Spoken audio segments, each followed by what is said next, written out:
السلام عليكم ورحمة الله وبركاته. إن الحمد لله نحمده ونستعينه ونستغفره ونعوذ بالله من شرور أنفسنا وسيئات أعمالنا. من يهده الله فلا مضل له ومن يضلل فلا هادي له. أشهد أن لا إله إلا الله وحده لا شريك له وأشهد أن محمدا عبده ورسوله صلى الله عليه وعلى آله وأصحابه ومن سار على نهجه وتمسك بسنته إلى يوم الدين. أما بعد. Jamaah salat subuh yang semoga senantiasa dirahmati dan diberkahi oleh Allah Subhanahu wa taala.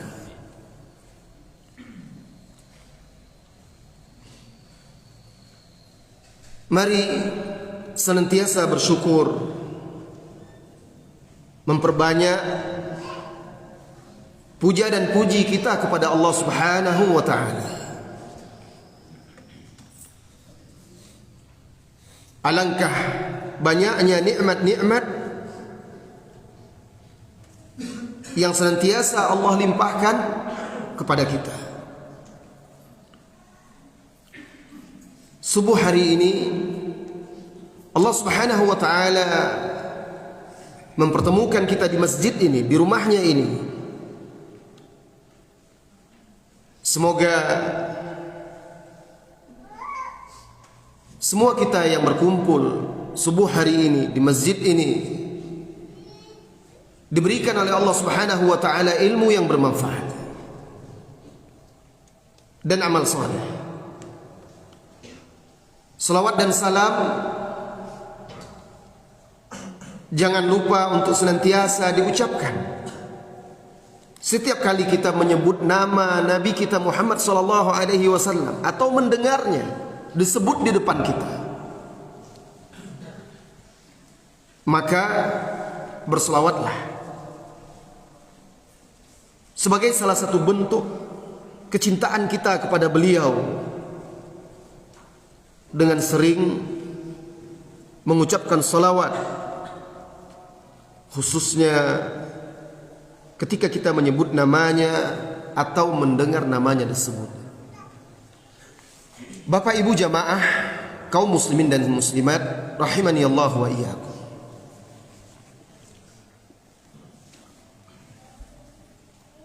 Ketika kita akan membangun atau mendirikan sebuah bangunan, agar ia menjadi bangunan yang kokoh dan kuat, maka pastilah kita mulai dengan pondasi yang kuat pula. Kita pilih tempat yang bisa untuk memancangkan pondasi yang kuat tersebut.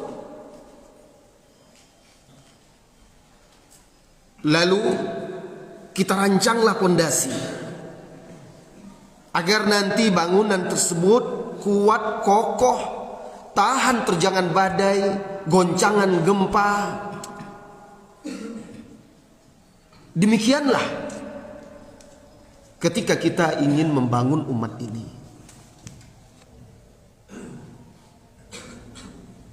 Anak-anak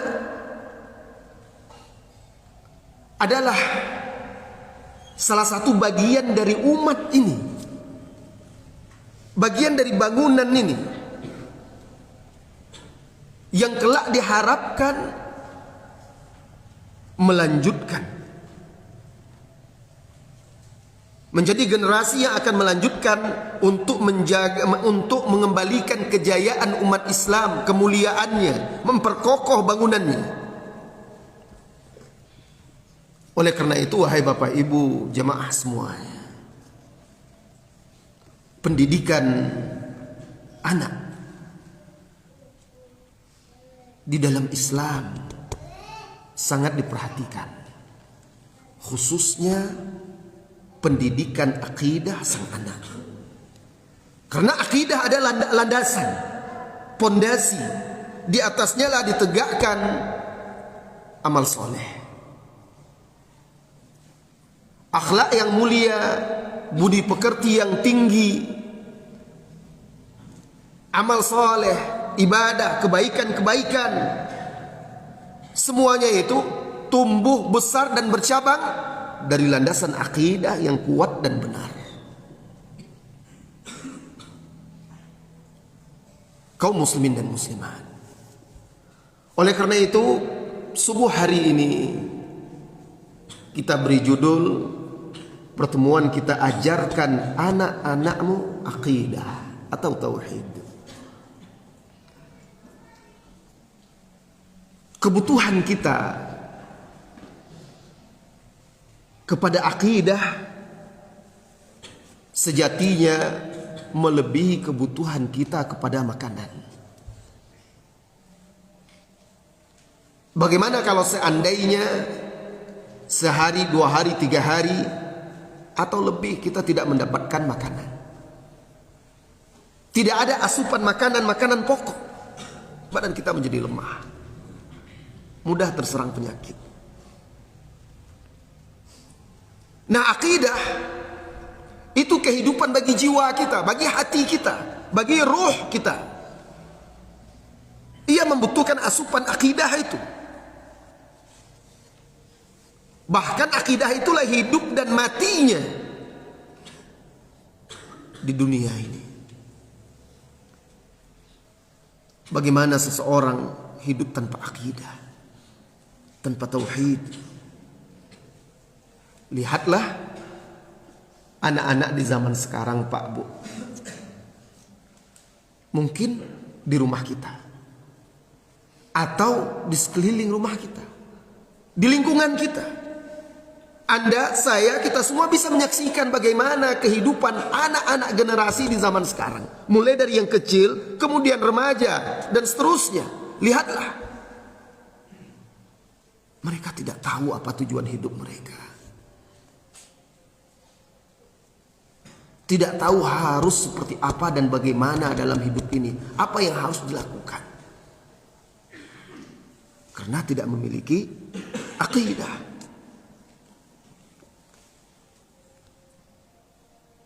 Akidah, tauhid adalah dakwahnya para rasul.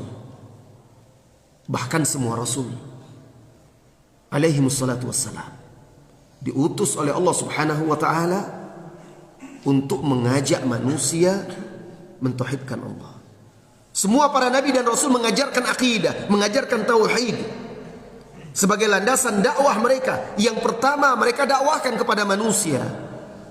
Allah subhanahu wa ta'ala berfirman, وَلَقَدْ بَعَثْنَا فِي كُلِّ أُمَّةٍ رَسُولًا أَنِ اعْبُدُوا اللَّهَ وَاجْتَنِبُوا الطَّاغُوتَ. Sungguh kami telah mengutus pada setiap umat itu seorang rasul. Setiap umat itu. وَلَقَدْ بَعَثْنَا فِي كُلِّ أُمَّةٍ رَسُولًا. Untuk apa?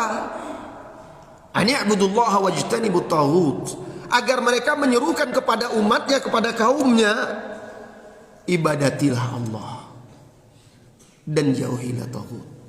Itu dia dakwah para nabi dan rasul. Atau la ilaha illallah. Ibadati Allah, jauhi taghut, itu dia makna la ilaha illallah. Di sana ada nafi, penolakan, penafian, dan ada isbat, penetapan. Ini dia dakwah para rasul, dakwah para nabi. Ketika Rasulullah SAW mengutus para sahabat untuk berdakwah, mengajak manusia kepada Islam, Rasulullah SAW memerintahkan kepada sahabat, hendaklah yang pertama kali engkau ajarkan atau engkau serukan kepada manusia, kepada mereka, agar mereka bersyahadat la ilaha illallah wa anna Muhammadar Rasulullah.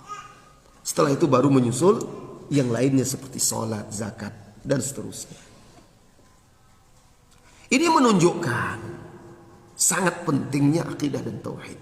Karena akidah dan tauhid pula lah menjadi syarat diterimanya amal ibadah yang lainnya.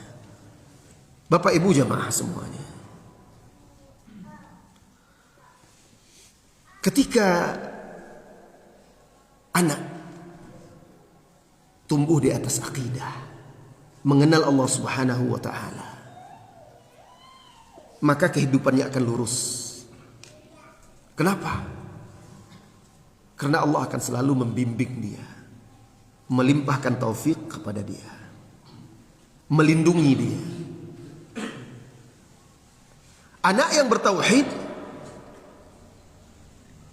dia tahu bahwasanya Allah Subhanahu wa taala selalu mendengarnya, mengetahuinya, mengawasinya. Sehingga dia akan menjadi anak yang ikhlas, amanah, bisa dipercaya. Ketika dia sendirian, maka dia bukan takut atau malu kepada manusia, tapi dia takut dan malu kepada Allah. Teringat dia, orang tuanya sudah menanamkan kepada dia, sekalipun dia seorang diri, tidak ada yang mengetahui, Allah Maha mengetahui, Allah Maha melihat.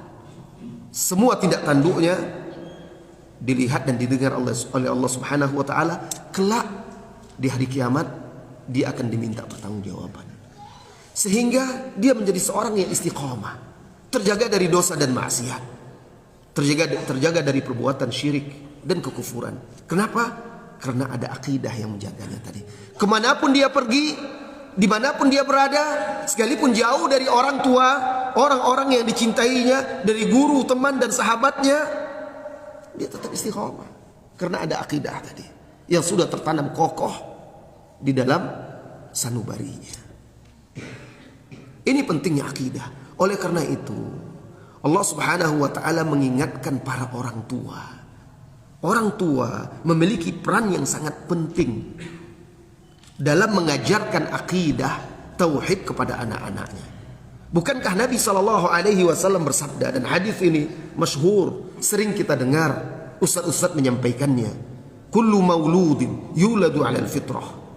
Setiap anak yang dilahirkan itu dilahirkan di atas fitrah. Fitrah di sini tauhid, akidah. Pada dasarnya manusia itu ketika dia diciptakan, dilahirkan, dia sudah kenal dengan Allah Subhanahu wa taala. Sudah di atas tauhid, masih disulbi orang tuanya, sudah Allah ambil sumpah bahwa dia bertauhid kepada Allah Subhanahu wa taala.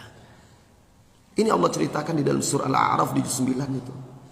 Masih di tulang sulbi Adam, keturunan-keturunannya itu sudah berjanji kepada Allah Subhanahu wa taala.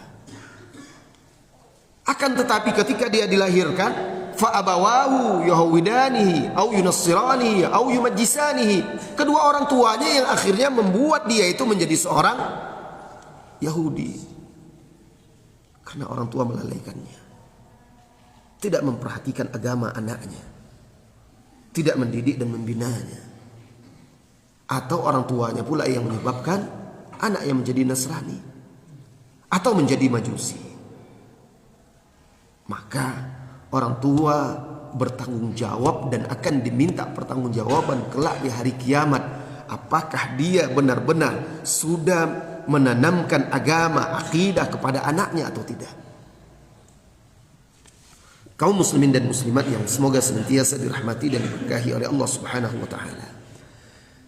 Nabi SAW sudah memberikan contoh kepada kita untuk menanamkan akidah kepada anak sedini mungkin.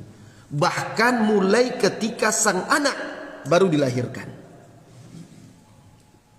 Al-Imam Ibnul Qayyim Al-Jauziyah, beliau menjelaskan apa rahasianya atau hikmah si anak atau si bayi ketika dilahirkan diadzankan.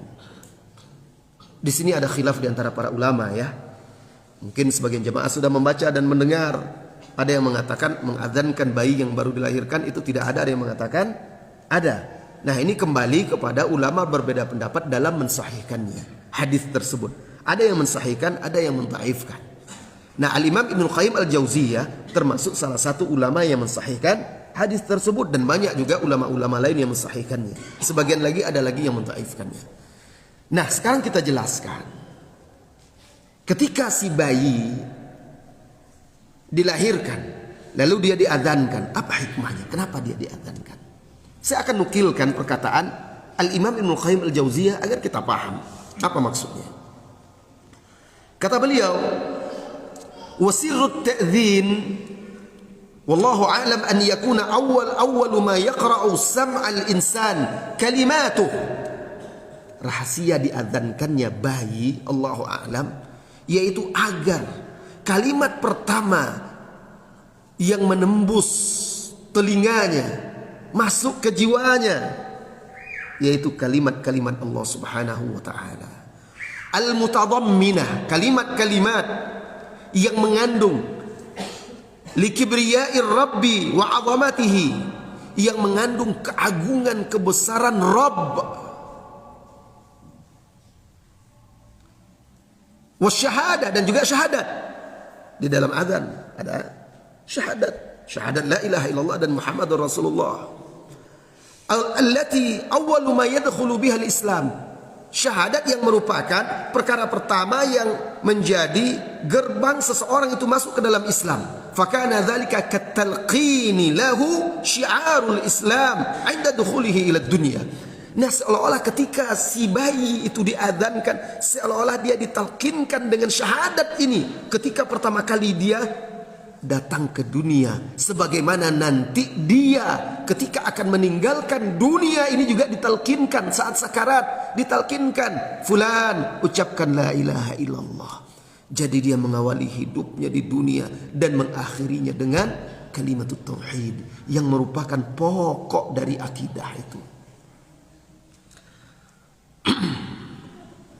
Kemudian kata beliau juga, dan juga di dalam azan itu terkandung makna, yaitu bahwa dakwah pertama yang diterima oleh anak itu, yang didengarnya adalah dakwah kepada agama Allah, dakwah kepada Islam, dakwah untuk beribadah kepadanya, kepada Allah, yang terkandung di dalam azan tersebut, sehingga mendahului seruan-seruan syaitan. Apa kata beliau? An takuna da'watuhu ila Allah Ta'ala wa ila dinihi al-Islam wa ila ibadatihi sabiqatan ala da'wati syaitan. Sabiqah, lebih awal daripada dakwah syaitan, karena mereka masih di atas fitrah ini. Sebelum syaitan sempat untuk mengajaknya, menyerunya, menghasutnya, maka didahulukan ajakan kepada Islam. Nah, ini hikmahnya. Ini menunjukkan bahwasanya dengan pendapat ulama, berdasarkan pendapat ulama yang mensahihkan hadis tersebut, menunjukkan bahwa Islam sudah memulai penanaman akidah sedini mungkin, bahkan ketika sang anak baru dilahirkan. Kaum muslimin dan muslimat yang semoga senantiasa dirahmati dan diberkahi oleh Allah Subhanahu wa taala. Kalau kita melihat para nabi dan rasul sebelum Nabi Muhammad sallallahu alaihi wasallam, mereka juga seperti itu. Selalu memperhatikan dakwah dan akidah kepada anaknya. Dan mereka tidak pernah jemu, tidak pernah bosan untuk menyeru dan mengajak anaknya. Lihatlah Nabi Nuh, baca kisahnya di surat Hud di juz 12 itu. Bagaimana Nabi Nuh berusaha menyelamatkan anaknya, menyelamatkan akidahnya, sampai detik-detik terakhir ketika air sudah hampir menenggelamkan bumi. Nabi Nuh dan orang-orang yang beriman pun naik ke atas kapal. Tampaklah anak Nabi Nuh lari ke gunung. Dipanggil oleh Nabi Nuh. Wa qala ya bunayya irkab ma'ana wa la takum ma'al kafirin. Nabi Nuh berkata, hai anakku, naiklah bersama kami, Naiklah ke kapal ini bersama kami. Irkab ma'ana wala takum ma'al kafirin. Jangan engkau menjadi orang-orang yang kafir. Peringatan terakhir kepada anaknya lagi. Karena hukuman Allah telah datang. Tapi hidayah dari Allah Subhanahu wa taala. Namun begitu, walaupun anaknya tidak mengikuti, tidak mematuhi dia sudah menjalankan tanggung jawabnya, kewajibannya. Sudah lepas tanggung jawabnya. Karena dia sudah berusaha mengajak anaknya. Anaknya pun tidak mau menjawab, anak pun tidak mau. Bahkan anaknya menjawab, qala sa'awi ila jabalin ya'simuni minal ma'. Tidak, wahai ayah, aku akan naik ke puncak gunung itu yang akan melindungi aku dari air ini. Maka akhirnya Allah tenggelamkanlah. Faja'ahumul mawju fakana minal mughraqin. Datanglah gelombang yang besar memisahkan keduanya. Maka tenggelamlah anak Nabi Nuh itu bersama gunung tersebut. Tapi dia sudah menjalankan tanggung jawabnya. Apakah kita sudah menjalankan tanggung jawab kita terhadap anak kita? Mendakwahi dia, menyeru, mengajak dia, mengajarkan akidah kepadanya. Ingat pula nabi-nabi yang lainnya. Allah ceritakan di dalam surat Al-Baqarah di juz awal. Allah Subhanahu wa taala berfirman tentang Nabi Ibrahim dan anak keturunannya. Wa wassa biha Ibrahim banihi wa Yaqub. Ya baniya, inna Allah astafa lakumuddin fala tamutunna illa wa antum muslimun. Dan Ibrahim telah mewasiatkan kepada anak-anaknya. Mewasiatkan apa? Mewasiatkan Islam, tauhid. Mewasiatkan agar anak-anaknya itu beribadah hanya kepada Allah Subhanahu wa taala. Dan Nabi Ibrahim mewasiatkan kepada anak-anaknya, begitu juga Nabi Yaqub. Wahai anakku, ya bunayya, innallaha astafa lakumuddin. Allah telah memilihkan agama untuk kalian, yaitu Islam. Fala tamutunna illa wa antum muslimun. Jangan kalian mati kecuali sebagai seorang muslim. Maksudnya, kalau seseorang itu ingin dia hidup dan mati di atas Islam, dia harus jaga agama itu.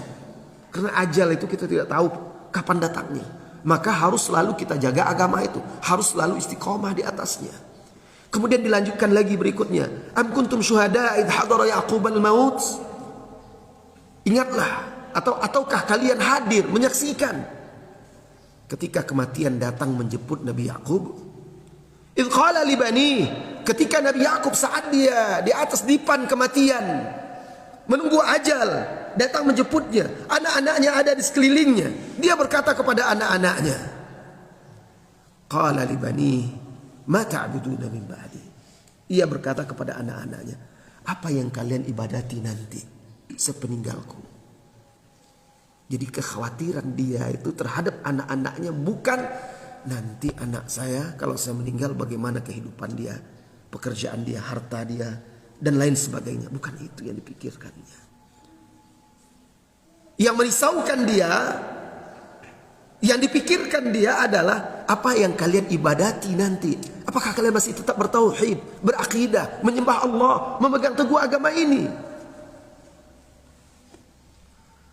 Qalu, anak-anaknya menjawab, na'budu ilahaka wa ilaha abaika Ibrahim wa Ismail wa Ishaq ilaha wahida wa nahnu lahu muslimun. Kami akan mengibadati ilahmu Allah dan ilahnya bapak-bapakmu Nabi Ibrahim, Nabi Ismail, Nabi Ishaq, ilaha wahida, ilah yang satu, tidak ada sekutu baginya. Itu yang kami ibadati, itu yang kami sembah. Wa nahnu lahu muslimun, dan kami tunduk patuh kepadanya, kepada Allah. Ini wasiat orang tua kepada anak. Cuma Pak Bu, orang tua di zaman sekarang lebih cemas anaknya tidak mendapatkan dunia, merugi dunia daripada merugi akhirat. Cobalah lihat diri kita. Apakah kita sudah membiasakan anak kita untuk mendahulukan ibadah kepada Allah atau kenikmatan dunianya? Lihat waktu subuh. Ada nggak kita berusaha membangunkan anak-anak kita? Ada Ustaz, tapi dia tidur lagi Ustaz. Itulah tandanya kita lebih kasihan dunia dia daripada akhiratnya. Nggak tega kita, biarlah dia masih kecil baru. Tidak tega kita mengganggu tidurnya, tapi tega kita membiarkan dia lalai terhadap Allah. Akhirnya anak ini terbiasa tidak menghargai ibadah, tidak mengagungkan ibadah kepada Allah.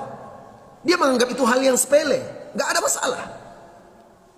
Setelah mulai beranjak besar, baru kita bingung. Kok anak saya pemalas sholat, susah dibangunkan. Nggak bisa udah dibangunkan berulang-ulang. Kenapa? Karena dia sudah terbiasa dengan itu. Orang tua tidak mengajarkan bagaimana sikap dia terhadap ibadah kepada Allah Subhanahu wa taala. Lihat. Kita lebih khawatir, lebih cemas, lebih takut anak kita terlambat masuk sekolah daripada terlambat ibadah. Kecemasan kita itu bahkan sampai mengancam anak kita. Kalau dia masih malas-malas untuk bersiap-siap pergi ke sekolah, kita orang tua apalagi ibu-ibu sudah mulai itu. Pagi-pagi itu. Anaknya tidak sholat subuh atau terlambat sholat subuh, tidak masalah. Tetapi kalau sudah dekat waktu mau sekolah, sudah jam 6, 6.30. Kalau tidak mau bangun, disiram. Dipaksa mandi, dibawa ke kamar mandi. Disuruh sarapan semua, siapkan semuanya, rapi dan semuanya, siap. Jangan sampai terlambat sekolah. Kenapa kita tidak berusaha seperti itu? Jangan sampai terlambat sholat, jangan sampai terlambat ibadah. Kita nggak kasihan sama dia, buktinya sikap dan perlakuan kita. Kalau terlambat sekolah jangan coba-coba kalau tidak sekolah.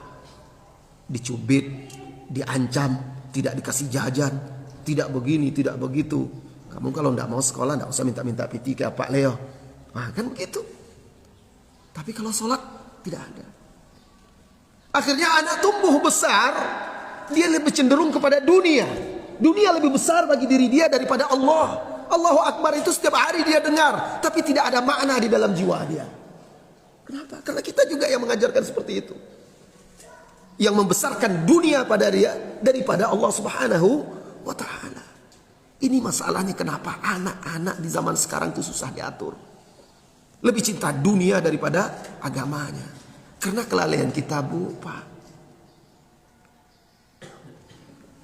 Saudara-saudari kaum muslimin dan muslimat. Lihat ini para nabi dan rasul. Apa pesan mereka kepada anaknya? Bukan masalah nanti pekerjaannya. Bukan masalah nanti bagaimana warisan yang dia tinggalkan, yang dia persiapkan. Tidak, tetapi agama anaknya. Itu yang paling menjadi utama bagi dia. Saudara-saudari kaum muslimin dan muslimat. Lihat pula seorang yang soleh. Ini nabi. Kita pindah kepada yang bukan nabi. Ada orang soleh yang bukan nabi, yaitu Luqman Al-Hakim. Begitu juga mewasiatkan dan mengajarkan kepada anaknya akidah dan tauhid. Baca surat Luqman itu penuh dengan pesan-pesan orang tua kepada anak, mulai dari masalah akidah sampai kepada masalah akhlak. Ada di dalam surat Luqman itu. Di antara pesan Luqman kepada anaknya, Luqman bukan seorang nabi, dia hanya seorang soleh yang soleh, bertakwa dan Allah berikan ilmu kepadanya. Ya bunayya, la tusyrik billah, inna syirka la zulmun azim. Hai anakku. Kalau dalam bahasa Arab, memanggil anak dengan ungkapan ya bunayya, itu menunjukkan kasih sayang, kedekatan. Nah ini juga menunjukkan dia mengajarkan akidah itu dengan cara yang baik. Dia mulai dahulu bagaimana supaya anak bisa dekat dengan dia. Dia pilih kata-kata terbaik yang membuat anaknya senang. Ya bunayya, la tusyrik billah. Jangan kamu menyekutukan Allah Subhanahu wa ta'ala. Jangan berbuat syirik. Apapun bentuk kesyirikan itu, anak kita harus tahu. Mulai dari syirik yang besar, mulai dari syirik yang kecil, apalagi syirik yang besar. Apa contoh-contohnya? Apa bentuk-bentuknya? Kenapa tidak dibolehkan? Ajarkan kepada anak-anak kita bahwa syirik itu adalah dosa yang paling besar. Inna syirka la zulmun azim. Menyebabkan seseorang itu kekal di dalam neraka. Ajarkan kepada mereka akar kerusakan di muka bumi ini awal mulanya adalah dari kesyirikan. Maka kalau kita ingin baik hidup di dunia dan akhirat, harus bersih hidup kita, akidah kita dari kesyirikan-kesyirikan ini. Nah, Luqman Al-Hakim mengingatkan anaknya agar anaknya tidak melakukan kesyirikan, karena kata dia, inna syirka la zulmun azim. Kesyirikan itu adalah dosa yang paling besar. Sampai Nabi yang terakhir juga mewasiatkan kepada anak yang dia asuh. Siapa anak yang dia asuh nih? Ibnu Abbas. Abdullah Ibnu Abbas kan masih kecil bersama beliau. Masih kecil lagi Ibnu Abbas itu sudah bersama beliau. Sampai umur 9 tahun pun Ibnu Abbas masih sering menginap di rumah Rasulullah sallallahu alaihi wasallam, karena salah seorang bibi dari Ibnu Abbas adalah istri Rasulullah sallallahu alaihi wasallam, yaitu Maimunah radhiyallahu anha. Sehingga Ibnu Abbas enak dia di sana, itu bibinya. Maka dia sering menginap di rumah Rasulullah sallallahu alaihi wasallam belajar. Salah satunya kisah beliau menginap ini diriwayatkan oleh Al-Imam Al-Bukhari. Ibnu Abbas menginap dan dia umur 9 tahun itu ingin menginap di situ, niatnya apa? Niatnya untuk memperhatikan ibadah Rasulullah sallallahu alaihi wasallam. Rasulullah sallallahu alaihi wasallam pernah berpesan, berwasiat kepada Ibnu Abbas yang masih kecil, remaja. Apa kata Rasulullah sallallahu alaihi wasallam? Ya ghulam, inni u'allimuka kalimat. Hai anak kecil, ghulam, bocah, sesungguhnya aku akan mengajarkan kepadamu beberapa kalimat. Ihfazillaha yahfazka. Jagalah Allah, Allah pasti menjagamu. Ihfazillaha tajidhu tujahak. Jagalah Allah, engkau pasti mendapatkan Allah selalu di hadapanmu. Maksudnya, kalau engkau selalu menjaga Allah, beribadah kepadanya, menjaga syariatnya, maka kapanpun, dimanapun, apapun keadaanmu, engkau butuh Allah akan selalu ada bersamamu, akan menolongmu.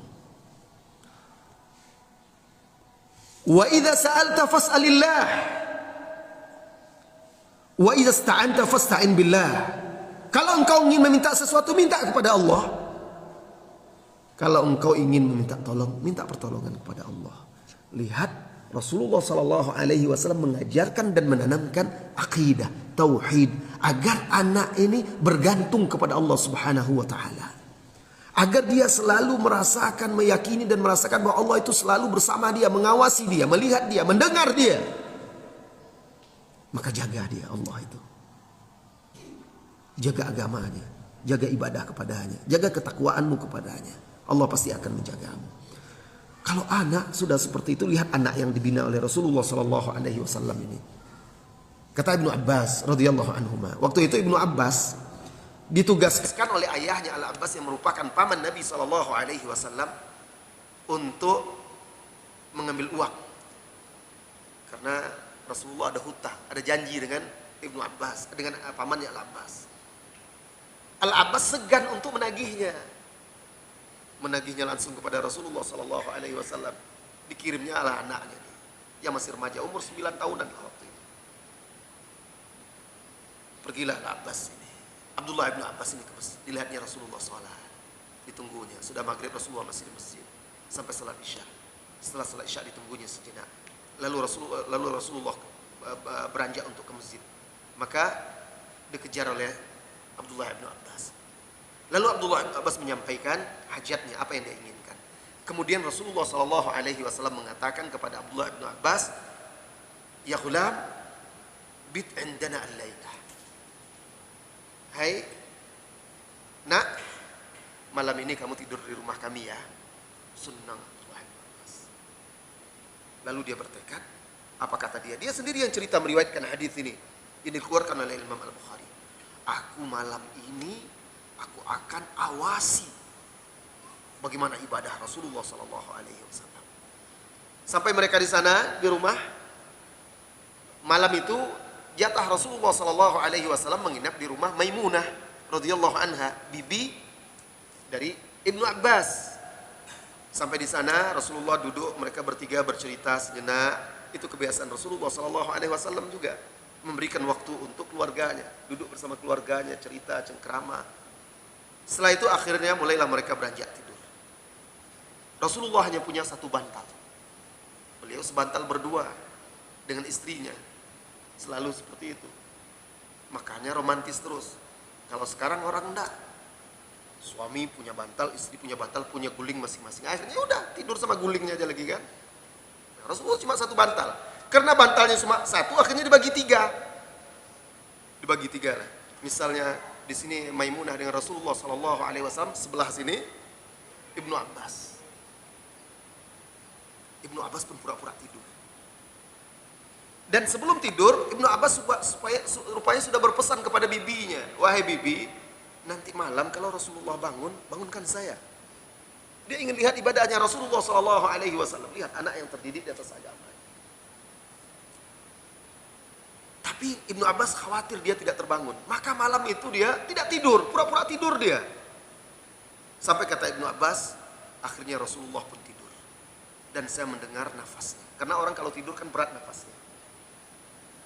Dengar desah nafas tarikan nafas Rasulullah SAW. Lalu kata dia, di sepertiga malam yang terakhir, Rasulullah SAW bangun. Dia pura-pura tidur. Rasulullah tahu anak itu belum tidur. Tapi Rasulullah tidak ingin pula Ibnu Abbas menjadi malu. Lalu dia katakan, hai gulam, anak kecil, kamu sudah tidur? Diam aja Ibnu Abbas. Dia pura-pura tidur dia, sambil dia mengintip Rasulullah SAW. Lalu kata Ibnu Abbas, Rasulullah SAW duduk, dia usap matanya, sisa-sisa tidur yang ada di matanya. Kemudian Rasulullah SAW melihat ke atas, ke langit. Lalu beliau membaca akhir dari surat Ali Imran, inna fi khalqis samawati wal ardi wa ikhtilafil laili wan nahari la ayatin li ulil albab, dan seterusnya sampai habis Ali Imran. Surat Ali Imran. Kemudian setelah itu Rasulullah SAW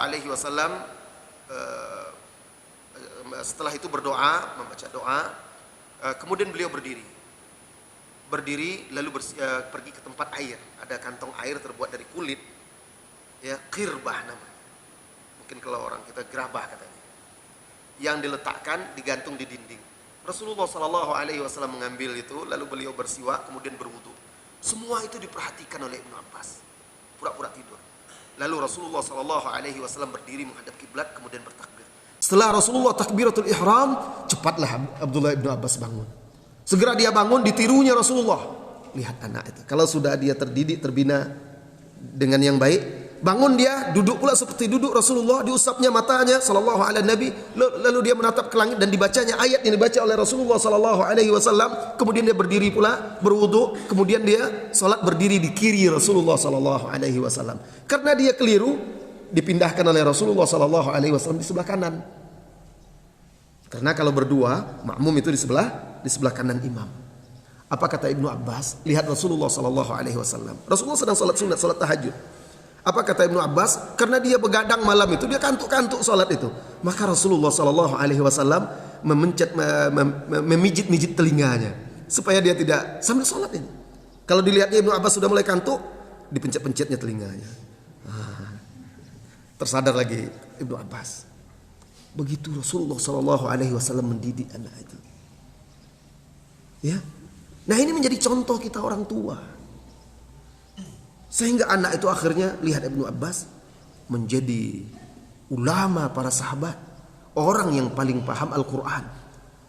Sehingga digelari turjumanul Quran, penerjemah Al-Quran, paling paham tafsir. Kebanyakan tafsir-tafsir itu riwayat dari Ibnu Abbas.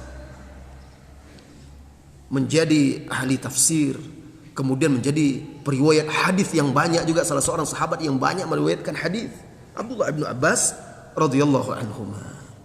Nah, ini contoh Bapak Ibu semuanya.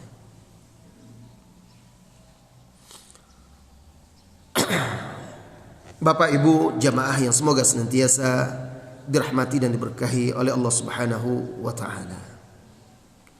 Al-Imam Ibnu Qayyim Al-Jauziyah menuturkan,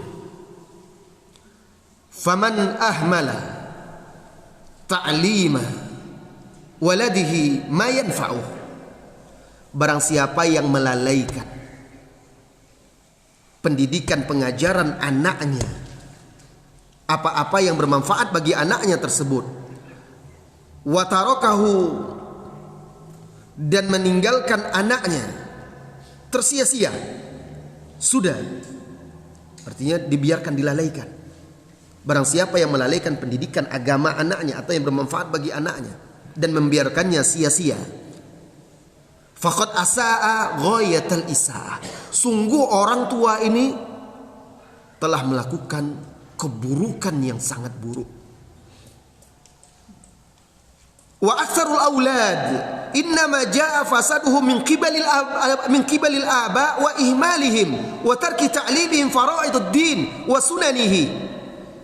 Dan kebanyakan kerusakan anak-anak itu penyebabnya adalah orang tua yang melalaikan anak-anaknya, membiarkan anak-anaknya tanpa diajarkan faraiduddin, perkara-perkara yang fardu di dalam agama. Yang pertama kali yang fardu adalah akidah, kemudian rukun Islam, salat, dan seterusnya.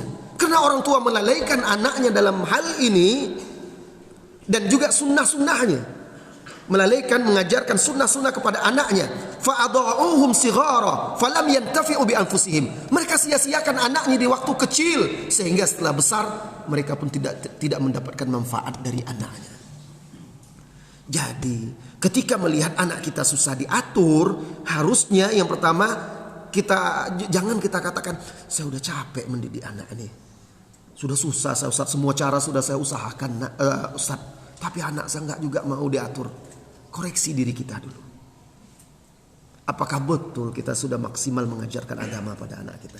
Betul, kita menyekolahkan dia ke pesantren. Sebagian orang memasukkan anaknya sekolah-sekolah agama, lalu dia berkata, kami pokoknya Ustadz 100% kami serahkan anak kami bulat-bulat kepada Ustadz. Nggak bisa. Anda orang tuanya, ayahnya, ibunya punya tanggung jawab terhadap anak itu. Walaupun anak kita sekolah di pesantren, harus tetap kita bimbing, kita arahkan, kita pantau perkembangannya, dan juga kita menjadi contoh bagi dia ketika di rumah. Kebanyakan kerusakan anak-anak karena kelalaian orang tua. Kenapa? Karena kami mengelola pesantren. Anak-anak yang berkasus umumnya karena orang tua melalaikan pendidikan anaknya. Merasa sudah cukup anaknya, kalau sudah pesantren sudahlah, lepas tanggung jawab udah. Tidak, Allah akan tanyakan kelak di hari kiamat. Dan yang lebih susah lagi Pak Bu, guru-gurunya, ustadz-ustadznya sudah susah-susah mengajarkan, mendidik anak-anak itu, tiba orang tuanya pula yang membawa anaknya melalaikan perkara-perkara agama atau hal-hal yang penting itu. Ini yang lebih payah, meruntuhkan bangunan yang sudah dibangun itu. Jadi kata Ibnu Qayyim Al-Jauziyah, ini ulama, lihat bagaimana mereka mengingatkan masalah pendidikan anak itu. Walam yanfa'u aba'ahum kibar, sehingga anak itu tidak bisa dirinya bermanfaat untuk diri mereka sendiri, tidak pula bisa memberikan manfaat kepada orang tuanya. Saudara-saudari kaum muslimin dan muslimat,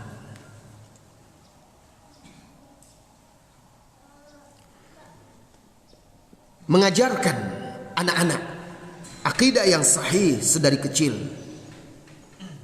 berarti kita telah ikut menjadikan mereka sebagai penjaga agama ini, dan bahkan juga menjaga umat ini, juga bangsa ini. Al-A'mash, seorang imam besar, ahli hadis, dia mengajar anak-anak kecil. Anak kecil banyak belajar sama dia, padahal ulama besar itu imam besar.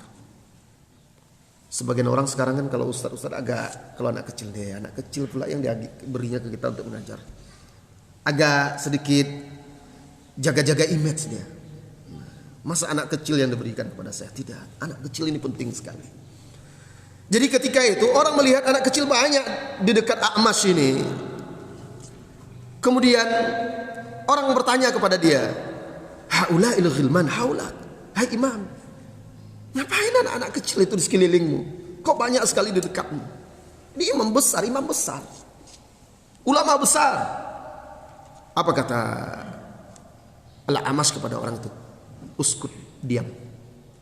Haula'i yahfadzuna 'alaika amra dinik. Mereka itulah yang kelak akan menjaga agamamu. Inilah perhatian ulama terhadap pendidikan anak-anak. Diam.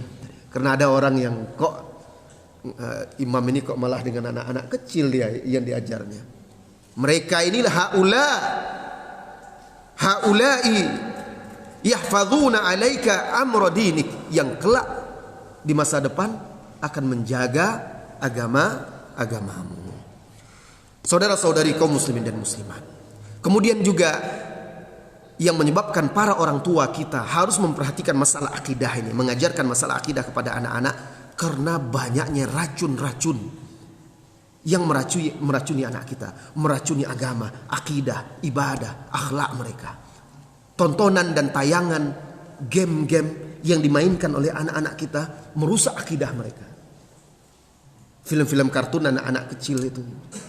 Jangan biarkan anak-anak kita nonton film kartun yang akhirnya menanamkan kesyirikan pada anak-anak kita. Orang yang mati bisa hidup lagi, orang yang tidak bisa mati-mati, yang bisa berbuat apa saja, apa yang diinginkannya langsung terbukti. Ini semua mengajarkan yang tidak baik. Apa yang diminta diinginkannya datang begitu saja, seolah-olah dia yang berkuasa atau ada makhluk lain yang berkuasa bisa melakukan itu. Nah, ini film-film yang dibuat oleh orang-orang kafir, kemudian ditonton oleh anak-anak kaum muslimin, menyaksikan itu. Apalagi game-game di zaman sekarang ini, semuanya merusak, berisi kejahatan, merusak akidah, kesyirikan, merusak akhlak. Maka orang tua harus cepat menyelamatkan anaknya. Dengan cara apa? Mengajarkan akidah, mengajarkan agama, mengajarkan sunnah-sunnah, menjauhkan perkara-perkara yang merusak ini dari anak-anak kita. Saudara-saudari kaum muslim dan muslimat, ajarkan anak-anakmu akidah, ajarkan anak-anakmu tauhid, sehingga akhirnya dirinya menjadi tumbuh besar dan kuat di atas agama ini. Kelak engkau akan berbangga, berbahagia, apalagi di akhirat ketika anak-anakmu yang hafal Al-Quran, yang paham akidah, yang paham agama, barangkali mereka yang menjadi tamengmu dari api neraka. Sampai di sini materi kajian kita, karena sudah ada tanya jawab enggak? Oh, pertanyaan untuk jamaah. Oh, rupanya ada hadiah untuk jamaah yang menjawab pertanyaan. Biasanya pemateri yang ditanya. Sekarang jamaah yang ditanya. Hadiah untuk pemateri tidak ada, makanya tidak perlu ditanya. Baik, pertanyaan yang pertama, ada dua saja, setelah itu kita tutup majelis kita. Pertanyaan yang pertama, yang mudah-mudah saja. Untuk akhwat ada hadiahnya enggak? Wah, enggak adil itu. Jadi satu untuk akhwat nanti bisa berikan kepada anaknya atau kepada suaminya. Yang satu untuk ikhwan. Baik, untuk ikhwan dulu. Pertanyaannya,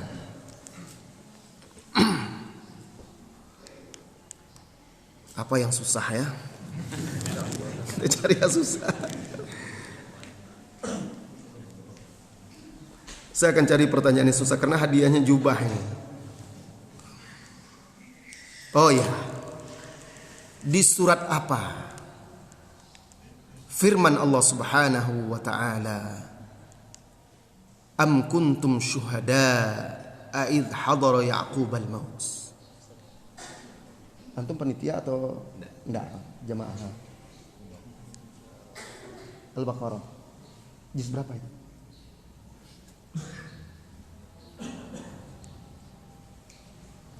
Sudah betul jawabannya, ya juz 1. Juz 1. Halaman keberapa dari belakang? Juz 1.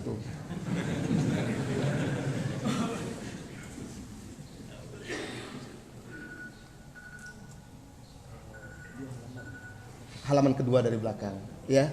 Setelah halaman itu langsung halaman terakhir, dan dia di baris yang bagian agak ke bawah sedikit. Silakan, masya Allah.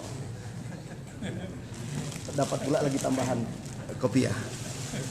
Baik, untuk akhwat lagi, untuk ibu-ibu ya, nanti bisa dihadiahkan kepada anaknya atau juga kepada suaminya nanti. Pertanyaannya,